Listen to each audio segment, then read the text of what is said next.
এই 2024 চনৰ 16 আগষ্ট তাৰিখে প্ৰগ্ৰেছিভ ডেম'ক্ৰেটিক ফ্ৰণ্ট অৰ্থাৎ প্ৰগ্ৰেছিভ ডেম'ক্ৰেটিক ফ্ৰণ্ট চমুকে PDF নামৰ এটি ৰাজনৈতিক দল অসমৰ আঞ্চলিক ৰাজনীতিক দলৰ মানে ভিতৰত অন্যতম হিচাপে জন্ম ল'বলৈ গৈ আছে আৰু এটা নিউলি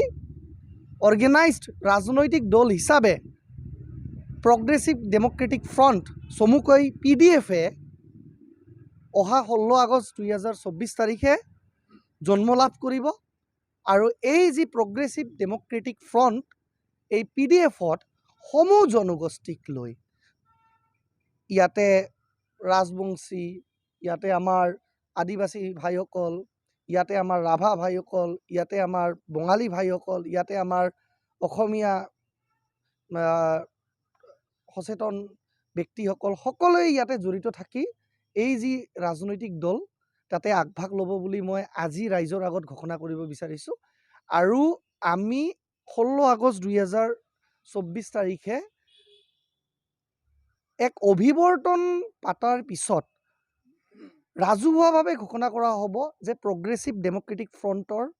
সভাপতি কোন হ'ব সম্পাদক কোন হ'ব ক্ৰমে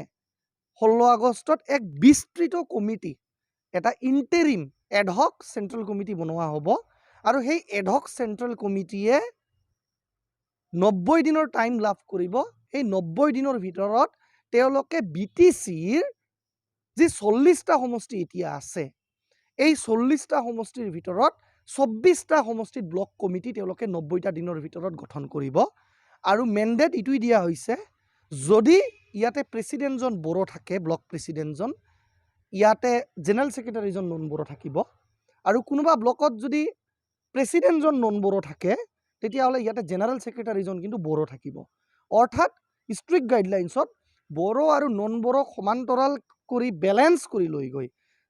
কাৰণ ইয়াতে UPPL বা BPFে যিমানেই ৰাজনীতিক ৰণধংকা তেওঁলোকে নবজাওক কিয় যিমানেই তেওঁলোকে ইকুৱেলিটি বা যিমানেই তেওঁলোকে সমূহ জনগোষ্ঠীক একে ক্ষমতা প্ৰদান কৰাৰ কথা নকওক কিয় তেওঁলোকে কিন্তু কিছুমান জনগোষ্ঠীক বাদ দি একাংশ জনগোষ্ঠীক তেওঁলোকে তাৰ মানেহে ক্ষমতাৰ গাদীত তেওঁলোকে ৰাখিছে আৰু কিছুমান জনগোষ্ঠী এতিয়ালৈকে তেওঁলোকে ৰাজনৈতিক চৰকাৰৰ গঠনৰ প্ৰক্ৰিয়াটোতো পিছৰে কথা বা MCLA MLA EM হোৱাটোতো পিছৰে কথা কিন্তু তেওঁলোকে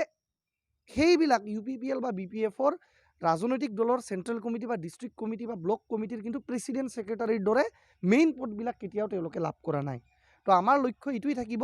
যে বড়ো নন বড়ো সকলোকে সমান্তৰালভাৱে ক্ষমতা দলটোত প্ৰদান কৰি যেনেকৈ মই কৈছোঁ যে প্ৰেছিডেণ্টজন যদি বড়ো হয় জেনেৰেল ছেক্ৰেটাৰীজন নন বড়ো হ'ব আৰু জেনেৰেল ছেক্ৰেটাৰীজন যদি বড়ো হয় প্ৰেছিডেণ্টজন নন বড়ো হ'ব আৰু প্ৰেছিডেণ্টজন বড়ো হ'লে জেনেৰেল ছেক্ৰেটাৰীজন নন বড়ো হ'ব দলটো গঠন কৰা হ'ব য'ত নেকি 31জনীয়া প্ৰত্যেকটা ব্লক কমিটিত এনেকুৱা ভাৰসাম্য মেইনটেইন কৰা হ'ব যে 31জনীয়া ব্লক কমিটিটোৰ ভিতৰত অন্তত 5জন মহিলা থাকিব 5জন জ্যেষ্ঠ নাগৰিক থাকিব ছিনিয়ৰ চিটিজেন অভিজ্ঞ ব্যক্তি থাকিব 15জন আপোনাৰ একদম ইয়াং ইউথ ফেচেছ থাকিব আৰু 10জন এজ এ পলিচি মেকিং বা মিডিয়া ৰিলেশ্যনছ বা পাব্লিক ৰিলেশ্যনৰ দায়িত্বত থাকিব তো চমুকে ক'ব গ'লে এই যি 5জন মহিলা বাহিৰে 25জন যি অন্যান্য সদস্য থাকিব সেই সদস্যৰ ভিতৰতো আমি এক সমান্তৰাল বেলেঞ্চ মেইনটেইন কৰিম য'ত এই 25জনৰ ভিতৰত 25জন পুৰুষৰ ভিতৰত 15জন হয়তো অন্যান্য জনগোষ্ঠীৰ 10জন হয়তো বড়ো জনগোষ্ঠীৰ পৰা থাকিব বা ঠাই বিশেষে ক'ৰবাত 15জন বড়ো বা ট্ৰাইবেল জনগোষ্ঠীৰ সদস্য থাকিব আৰু 10জন নন ট্ৰাইবেল বা অজনজাতীয় বা নন বড়ো সম্প্ৰদায়ৰ পৰা তেওঁলোকে থাকিব তো আমি এক 2025 চনক লক্ষ্য কৰি 2025 চনৰ BTC নিৰ্বাচনক লক্ষ্য কৰি PDF দলটো বা প্ৰগ্ৰেছিভ ডেম'ক্ৰেটিক ফ্ৰণ্ট এই চমুকে PDF নামৰ দলটো 16 আগষ্টত কোকৰাঝাৰত জন্ম লাভ কৰিব আপোনালোকক সকলোকে আশীৰ্বাদ দিবলৈ বা আপোনালোকৰ সহায় সহযোগিতা আগবঢ়োৱাৰ বাবে মই কাতৰৰ অনুৰোধ জনাইছোঁ আৰু লগতে স্পষ্টভাৱে কওঁ যে BTCৰ যি 40টা সমষ্টি এতিয়া আছে সমষ্টি যদি পুনৰ নিৰ্ধাৰণ হয় সেয়া পিছৰ কথা 40টা সমষ্টিৰ পৰা এতিয়া যিটো 40টা সমষ্টি আছে 40টা সমষ্টিৰ পৰা আমি 24টা সমষ্টিত আউট অফ 40 আমি 24 কনষ্টিটুৱেঞ্চিত BTC 2025 চনৰ নিৰ্বাচনত যুঁজ দিম PDF দলৰ পৰা আৰু যদিহে 54টা সমষ্টিলৈকে আগবাঢ়ি যায় তেতিয়াহ'লে মই নিশ্চিতভাৱে ভাবোঁ যে সেয়া অলমষ্ট 30ৰ পৰা 32টা সমষ্টিৰ ভিতৰত তেতিয়াহ'লে আমি যুঁজ দিম যদি 54টা সমষ্টিলৈকে সীমা নীতি নিৰ্ধাৰণ হৈ বা ডিলিমিটেশ্যন হোৱাৰ পিছত যদি নিউলি কনষ্টিটুৱেঞ্চি BTCত ক্ৰিয়েট হয় আৰু আমি আশাবাদী